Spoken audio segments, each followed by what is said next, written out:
자, 17절 보면은 만일 너희의 믿음의 재물과 섬김 위에 내가 나를 전제로 드릴지라도.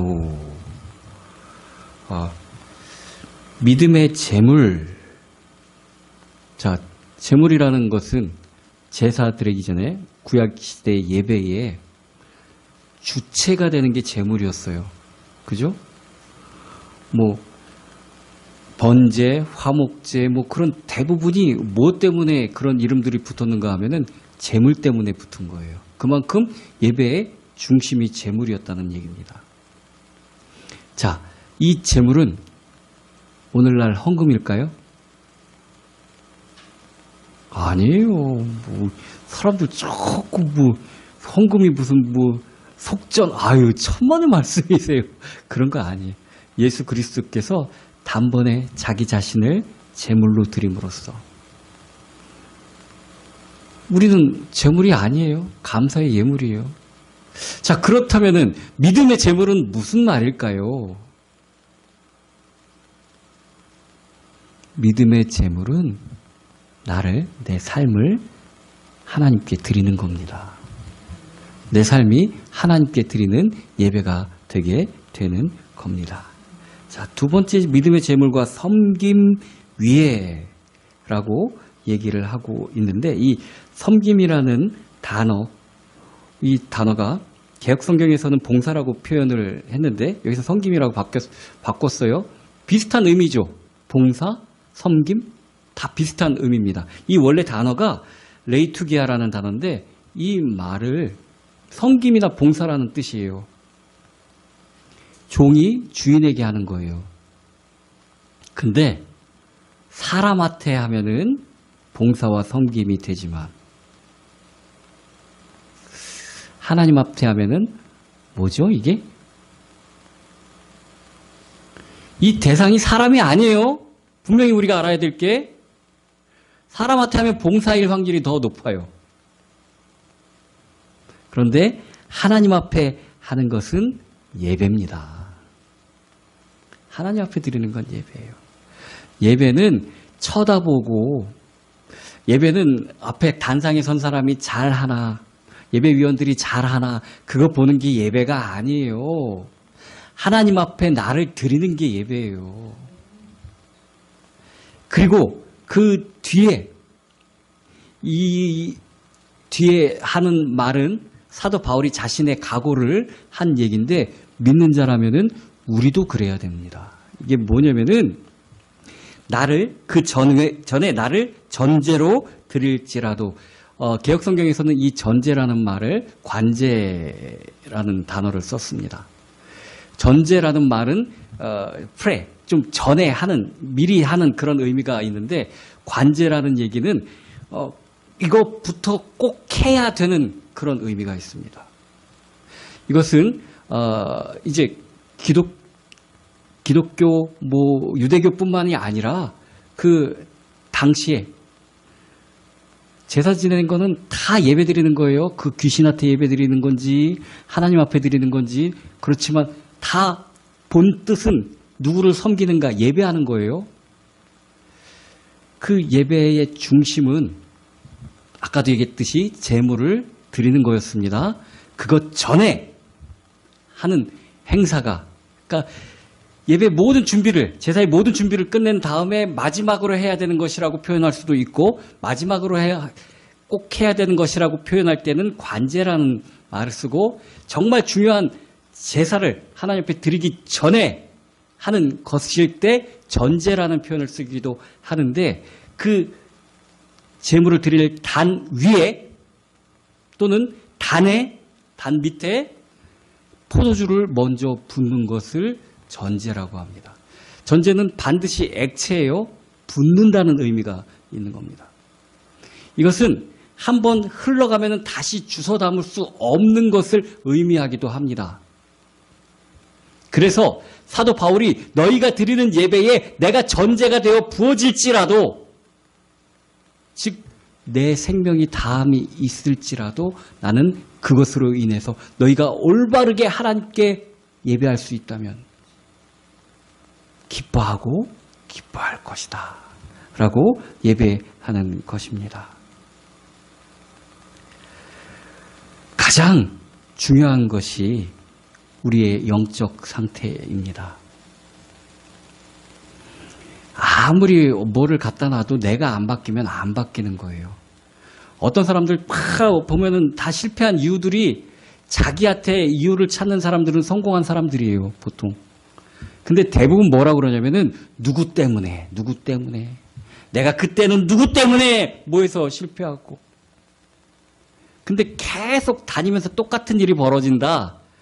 그러면은 누구 때문이겠어요? 나 때문이에요. 이게 총이 고장나면은요, 아무리 좋은 총알을 갖다가 넣어서 쏴도 다 엉뚱한 데 가서 맞아요. 안 당하고. 그렇잖아요? 매번 하는 일이 다 그렇다. 그럼 상대방 때문, 환경 때문이 아니라 나 때문인 거예요. 나 때문인 거예요. 내 영적 상태가 정말 중요합니다. 요셉의 영적 상태는 그렇게 훌륭한 상태가 아니었어요. 어렸을 때. 그냥 아버지 사랑해 주시는 그 사랑이 자신의 후광이었고 자신의 능력이었어요. 그래서 형들한테 미움받을 짓만 하고 다녔어요. 형들 때문이에요? 형들이 못된 놈들이어서? 물론 못된 놈들이기도 했지만 결정적인 그런 일을 만든 것은 요셉의 성격이었어요. 요셉 때문이었어요. 그런데 홀로 있을 때 정말 하나님을 만난 겁니다. 그의 영적 상태가 변화가 된 것입니다. 이제 그는 어디다 갖다 놔도 그것을 이길 수 있는 영적인 상태가 되었어요. 힘이 있는 사람이 되었어요. 노예로 있든지 감옥에 갇혔든지 또 총리가 되었든지 그건 상관없었습니다. 그의 영적 상태가 하나님과 함께 있는 상태가 되었던 것입니다. 사무엘도 마찬가지고 다윗도 마찬가지입니다. 정말 그들의 공통점이 한 가지 있어요. 다들 어린 시절에 하나님을 만나기도 했고 그 이전에 정말 중요한 것, 하나님을 사모했습니다. 그의 말씀을 너무 귀하게 여기고 그를 사랑했어요. 하나님의 말씀이 희귀하던 시절에도 이 사무엘은 하나님의 말씀만 붙들었습니다. 정말 가족들이 자기를 다 무시하고 있는지 없는지 취급도 안 하고 그런 상태에서도 다윗의 중심은 하나님을 사모하는 사람이었습니다. 환경이 그를 만든 거 아니에요. 뭘 도와주고 잘해서 그가 그렇게 된 거 아니에요. 그의 영적인 상태가 오늘 우리가 교동문에서 읽은 것처럼 여호와는 나의 목자시니 내게 부족함이 없으리로다. 그런 상태였던 겁니다. 이런 영적인 힘을 날마다 공급받는다면은 우리가 어떤 위기와 어떤 문제와 어떤 사건을 만난다고 할지라도 구름 위에 떠 있는 비행기처럼 비행기에서 날씨가 흐린 거 볼까요? 구름이 더 밑에 있어요. 우리 영적 상태가 정말 임마누엘을 누린다면은 환경이 나를 지배할 수가 없어요. 우리 문제가 환경이 될 수가 없다는 얘기입니다. 사람이 될 수도 없다는 얘기입니다. 엘리야가 막 도망가다 이쯤 되면은 이세벨도 나를 못 쫓아오겠지 하고 그러던 때 아휴 됐다 가서 가는 것도 힘들고 주여 여기가 족하오니 나를 좀 데려가 주소서. 이 정도만 되면 좋겠습니다. 과연 거기가 족한 곳일까요? 우리는 나에게 지금 닥친 문제, 내가 지금 환경적인 요소로 힘든 거 그것만 없어지면은 이 정도면 족한 줄 믿습니다. 이렇게 합니다. 제가 이거 해봐서 아는데요. 내가 안 바뀌면 어디 가나 다 똑같아요. 어디 가나 다 똑같아요. 하나님을 속여서 지옥 갈 놈이 천국 갔다고 칩시다. 거기 천국 아니에요. 정말 우리가 내 생각이 안 바뀌고 가는 것은 똑같은 어려움, 똑같은 문제 항상 만날 수밖에 없습니다. 우리의 영적인 상태가 바뀌어야만 돼요. 내가 바뀌어야 되는 겁니다. 내 보는 눈이 바뀌어야 됩니다. 내 듣는 귀가 바뀌어야 됩니다. 내가 하는 말이 바뀌어야 됩니다. 내 생각이 바뀌어야 됩니다. 이것이 영적인 상태의 변화입니다. 자, 이 영적으로 변하게 된다면은 이제 내 마음이 다잡아집니다. 결심할 수 있습니다. 이것이 마음 상태가 변하는 것입니다. 오늘 사도 바울의 고백입니다. 그가 영적으로 다메섹 선상에서 예수 그리스도를 만나고 정말 그리스도로 따라가기로 고백해 하고 그의 영적 상태가 바뀌었지만 그가 정말 그 마음 상태가 내가 주를 위해서 또 성도들의 예배를 위해서 내 몸이 쏟아진다 할지라도 난 그것으로 인해서 기뻐합니다 라고 바뀌어질 때 마음 상태가 바뀌어진 겁니다. 이건 영적 상태 변화보다 약간 더 시간이 있어야 돼요. 정말 각오가 돼야 되는 겁니다. 내가 죽을지도 모르는 이 감옥에 갇힌 상태에서 이 빌립보서를 기록한 장소는 로마 감옥입니다. 로마에서 2년 동안 투옥 생활을 할 때 그때 대부분의 이 옥중 서신을 기록했는데 빌립보서도 그 중에 한 권입니다. 여기서 언제 나갈지 몰라요. 황제가 내보내줘야 나가는 겁니다. 또 갑자기 기분 안 좋아서 황제가 감옥에 몇 명 있어. 오늘 사형 집행해. 그럼 그냥 다 죽는 거예요. 오늘같이 재판관들이 다 하고 1심, 2심, 3심까지 가고 이런 거 없어요. 그냥 황제의 마음입니다. 그 감옥에 갇혀 있었을 때 이 사도 바울의 마음 상태입니다. 내가 너희들의 신앙이 올바로 성장하고 너희들이 믿음의 예배를 드림에 있어서 내가 그 밑에 깔려지는 전제가 될지라도 나는 기뻐할 것이다. 그러면서 이제 신앙에 대한 세 가지 교훈을 얘기를 하는데 12절 보면 첫 번째가 이겁니다. 나의 사랑하는 자들아 너희가 나 있을 때뿐 아니라 더욱 지금 나 없을 때 항상 복종하고 떨림으로 구원을 이루라 하고 말씀해 주고 계십니다. 이 얘기들은 우리가 꼭 구원을 이루어가는 것 같잖아요. 하나님의 역할이 별로 없는 것 같잖아요. 근데 이 이루라 하는 그 말을 이 헬라어 원어로 보면은 에페코라는 말인데 이 말은 붙잡고 있어라. 손 놓지 말고 있으라는 얘기입니다. 구원을 붙잡고 있고 그리고 또 두 번째 뜻은 놓치지 말고 주목해서 보라는 얘기입니다. 사고가 언제 나냐면요. 잠깐 한눈 팔 때 사고 나요. 못 보고 자꾸 딴 거 보고 그럴 때 사고 난다고요. 우리가 예수 그리스도만 바라봐야 됩니다. 삶 가운데 자꾸 우리 눈을 유혹하는 부인이랑 같이 가는데 예쁜 여자 간다고 쳐다보면 한 대 맞아요. 다른 거 보면 안 됩니다. 구원을 주목해야 되는 것입니다. 예수 그리스도를 주목해야 되는 것입니다. 너는 하나님만 바라라. 너무 궁금한 것들도 많아요. 잠깐 쳐다보고 싶은 것들도 많아요. 너무 유혹적인 것들도 많아요. 그런데 그것은 우리를 구원으로 이끌어가지 못합니다. 그래서 예수 그리스도를 주목하라는 얘기가 너희의 구원을 이루어 가라는 얘기입니다. 두 번째는 14절에 이게 정말 중요한 얘기입니다. 모든 일을 원망과 시비가 없이 하라.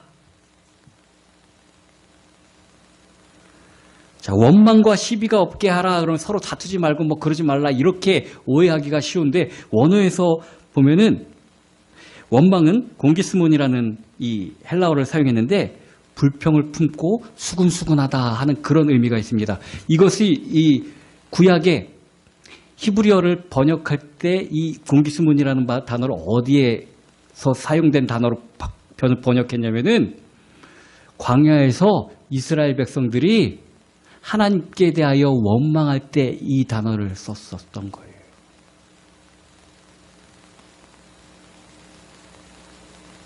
하나님이 여러 가지 말씀을 하시고 그 중에 하나 들으라고 하신 적 없습니다. 하나님의 말씀은 항상 한 가지였어요. 그리고 하나님이 말씀을 안 하시지도 않았어요.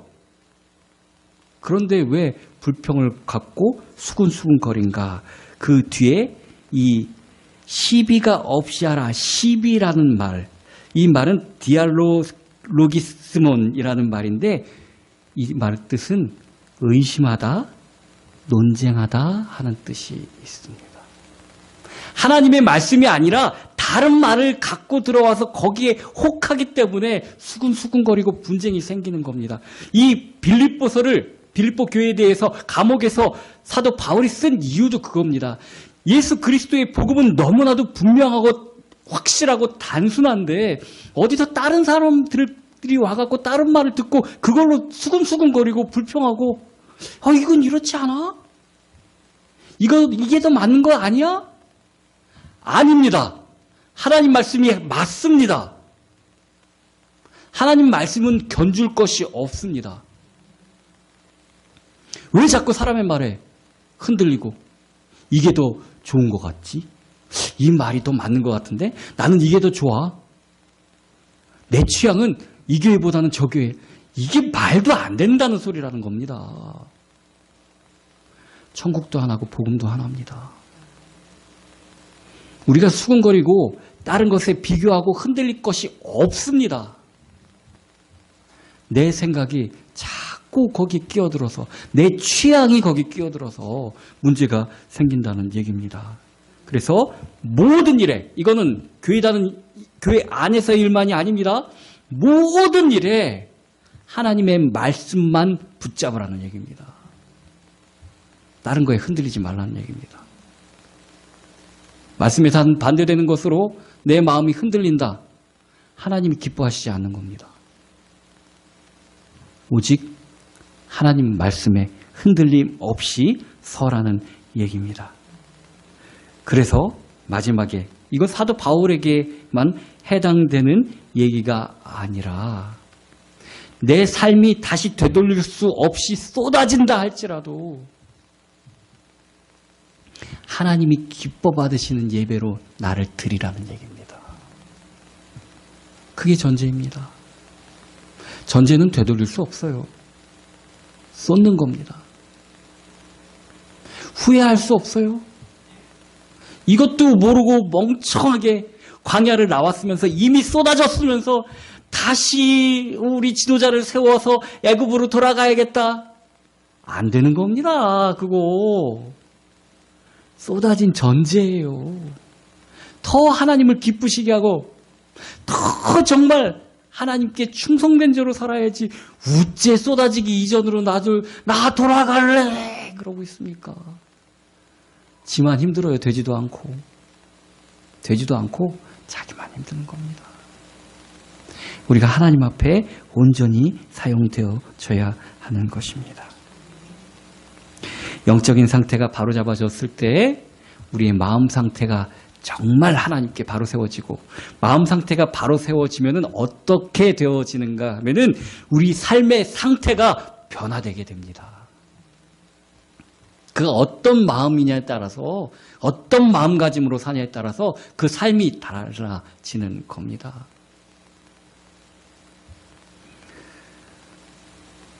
왕자와 거지라는 동화 아시잖아요. 똑같이 생겼대요. 그럴 리가 있을까? 이상할까요? 왕이 어디서 또 났나? 바람을 폈나?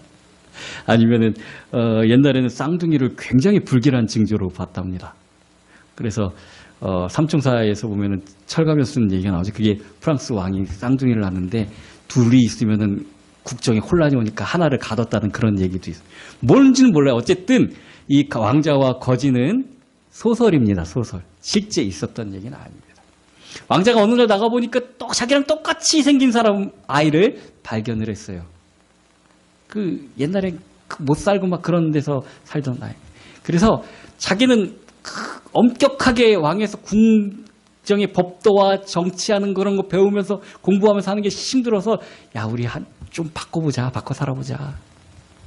그래서 옷을 바꿔 입었더니 정말 아무도 구별 못할 만큼 똑같았답니다. 그래서 왕자는 밖에 나가서 얘가 살던 삶을 살고 이 그지는 왕자의 삶을 살게 됐습니다. 자, 겉으로는 똑같아요. 근데 왕자는 왕자고 그지는 그지예요. 겉은 똑같아도. 우리는 환경만 바뀌면은 내 삶이 뭐가 달라질 줄 알잖아요. 아니에요. 내가 바뀌어야 달라지는 겁니다. 옥새가 없어져갖고 궁정에서 난리가 났어요. 왕이 지금같이 무슨 나와서 국정영사라고 그런 게 아니라 왕의 뜻을 포고문으로 해갖고 왕의 도장 옥새를 찍어서 붙어야만 그게 법률적인 효력이 생기는데 국세가 없어졌어요. 그렇게 찾다 보니까 얘한테 나중에 물어보니까 호두 까는데 딱 깨먹는데 썼답니다. 모르니까요. 그지는 그지예요. 우리의 영적 상태, 우리의 마음 상태가 바뀌어야 우리 삶이 바뀌는 겁니다. 감옥 안에 바울이 빌립보 교회 성도들에게 하는 믿음의 교훈, 다른 것에 신경 쓰지 말고 오직 하나님만, 오직 예수 그리스도만, 오직 복음만 붙잡으라고 얘기하십니다. 니들이 겪는 어려움은 다른 데서 오는 것이 아니라 오직 하나님만 바라봐라. 다른 것에 신경 쓰지 말고. 그렇게 얘기하는 것입니다. 그렇게 되어질 때 지금 내가 겪고 있는 역경은 역경이 아니라 내가 한 단계 성장하는 발판이 되게 될 것이다 라고 말씀해 주고 있는 것입니다. 어른과 아이는 절대 같을 수가 없어요. 그런데 아이는 자기도 똑같이 할 수 있다고 생각을 해요.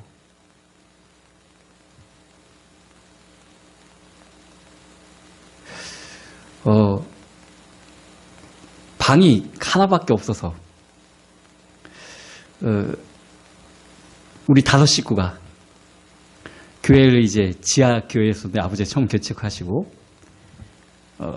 옆을 막아갖고 사택을 사용했었어요. 방이 따로 없고 그러니까 이제 주일날 지나고 헌금 그거 이제 개수하고 뭐 그런 거 옆에서 보면 나는 그때 3학년인가 그랬으니까 돈이 엄청 많은 거예요. 내가 보기에는. 야, 그거만 가지면 뭐도 살 수 있고 뭐도.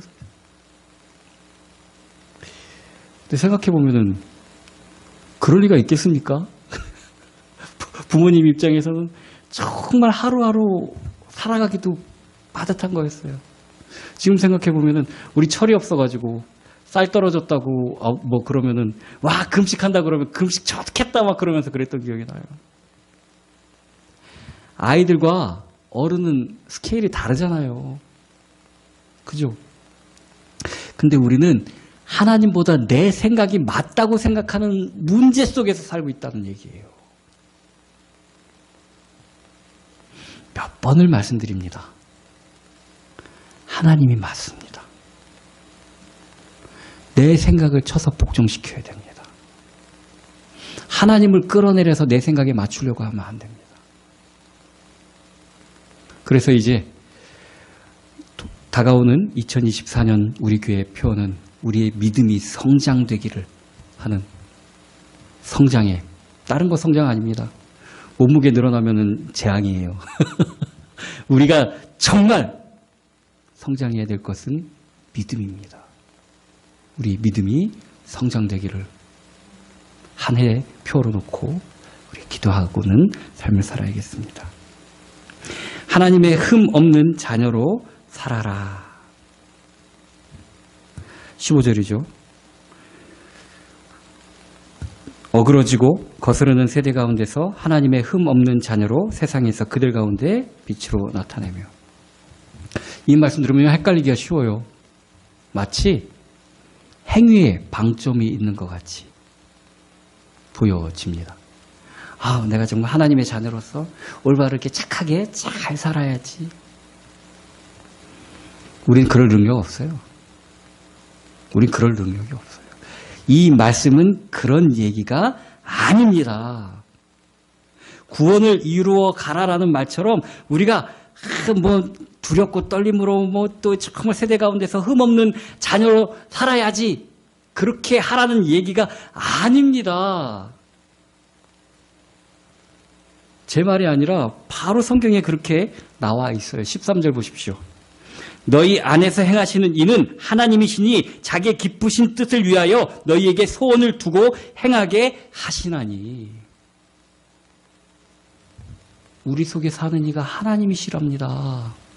하나님이 그렇게 살게 해 주신답니다. 우리에게 소원을 그렇게 만들어 주셔서. 그래서 정말 중요한 것은 내 안에 계시는 하나님의 뜻을 따라가는 겁니다.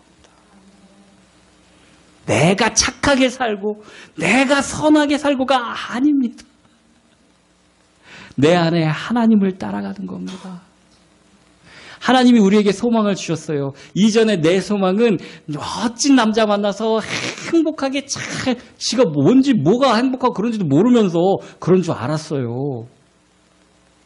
그런데 하나님이 이제 우리 속에 새로운 소망을 두셨습니다. 예수 그리스도를 우리에게 주셨습니다. 그 소망을 따라 사는 겁니다. 그것이 하나님의 자녀로서, 흠없는 자녀로서 사는 삶입니다. 뭘 자꾸 내가 뭐 해갖고 하나님이 칭찬해주고, 뭘 그렇게 자기에 대해서 뭔 기대를 그렇게 많이 갖고 계세요. 자기 기대 가지면 가질수록 더 크게 실패하고 실망합니다. 정말 우리 속에 소망을 두신 하나님을 따라가면 되는 겁니다. 우리 안에서 행하시는 분은 하나님이십니다. 그 하나님을 따라가는 겁니다.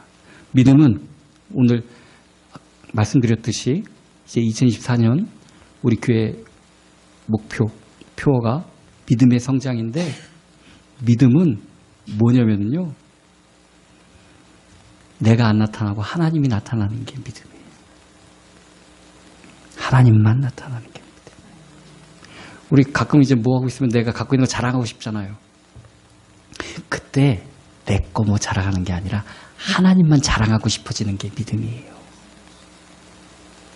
주님만 믿고 나가는 저와 여러분이 되기를 예수 그리스도의 이름으로 축원합니다.